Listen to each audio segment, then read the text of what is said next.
in a very shallow scrape, just on the ground. And they rely on that camouflage for nothing to detect them.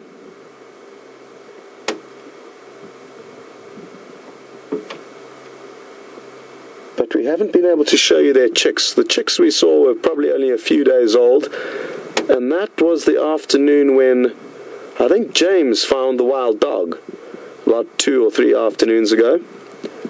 And it's not far from here, so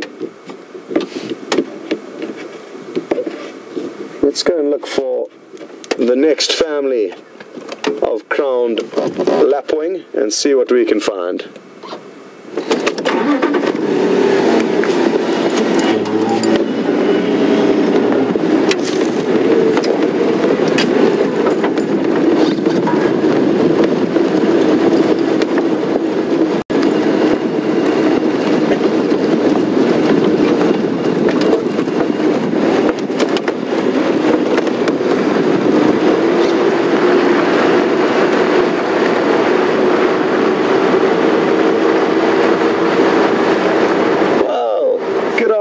To Sandy, and welcome on board with us. Sandy is interested to know a little bit of behind the scenes news about how we get our food and how close are we to any shops. The closest town is about an hour away, called Hoedspruit, and it's in this town where you can go and buy our supplies and everything we need.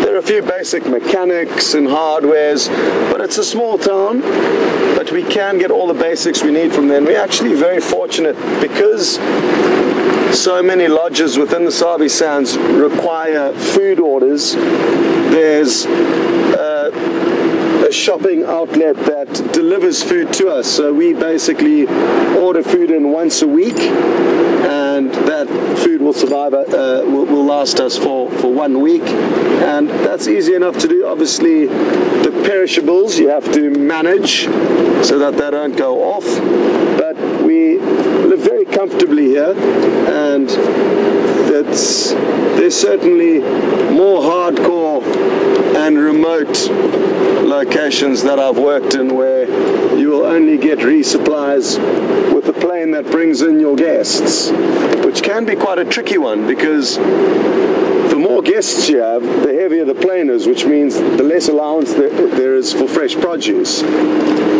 So you try and work that one out.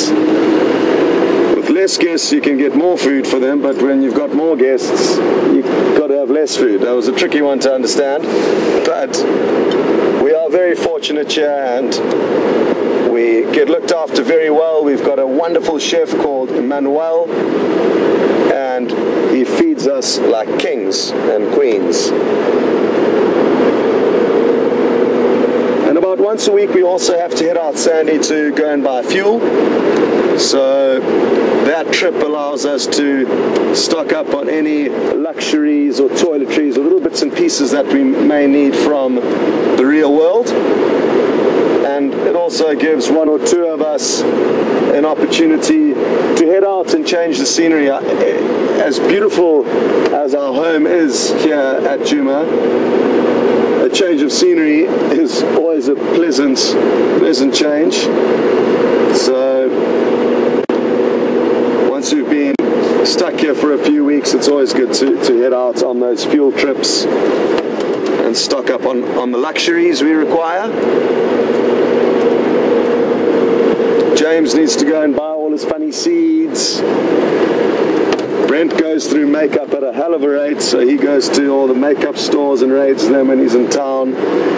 I'm only kidding. Brent doesn't use makeup, he's far too manly for that.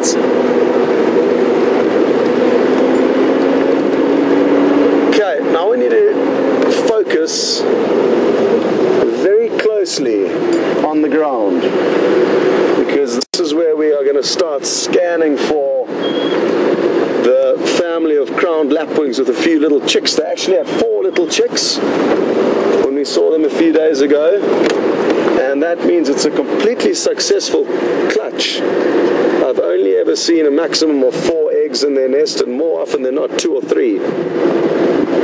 They were just over on my right hand side when we saw them a few days ago, but they could be in this general area somewhere. It'll be so awesome if we get to see these little chicks. Quite interesting because we don't often see very small animals at this time of the year. It's mainly November, December and January. The summer months, which are the months of plenty, lots of insects, lots of water, lots of food, grass, everything is lush and green and alive. Whereas these little chicks have been born at a much tougher time of the year. Where are you guys hiding? Come on.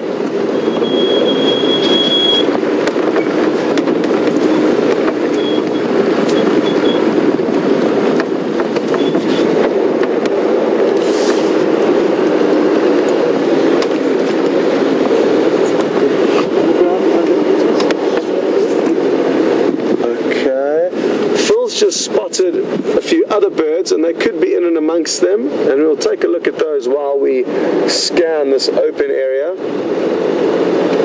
Good afternoon, Bob, and welcome to the Sunset Safari. Bob would like to know, oh, I think we might have them. Well, there's 2 adults. Now let's just see if the chicks are nearby.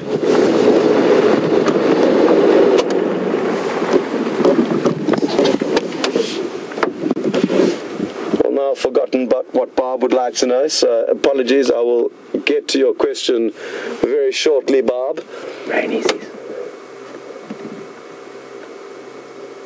The rainy season, Bob. Sorry, my mind is like a little sieve. And Bob knows that it's not the rainy season now in our winter months, but is curious to know, is there a chance that we could get some winter rain? And yes, there is.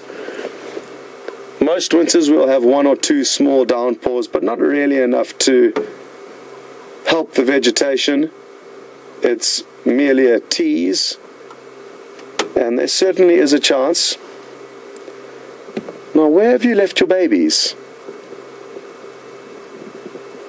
Look, it could be a different pair of crowned lapwing, but I'm fairly certain that this pair are the main couple of this open plain that we're sitting in. And it could be that they've just had their chicks nestled up somewhere. And often what the chicks do as their first form of defense is to just sit down in the grass, or even in the open barren ground like that. They're very cryptically colored, just like their eggs, and because they're so small, by sitting flat on the ground, just about nothing can see them.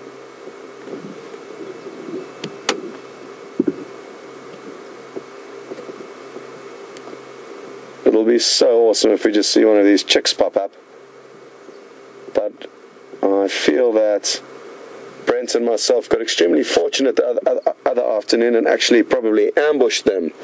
They didn't expect us coming, and by then it was too late to try and sit down and hide. I'm hoping that's the case, that they have hidden them away and that all 4 of them haven't been gobbled up. But it is a reality. A lot of young animals will almost immediately become part of the food chain. And for birds, leopards, lions, those first few weeks of their life are the most critical and the most likely weeks in which they will get killed.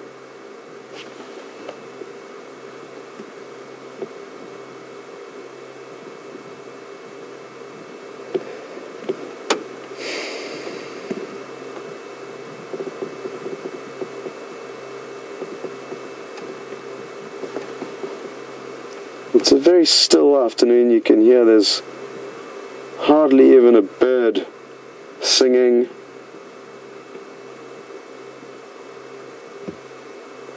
But at least there are some birds running around doing their business here.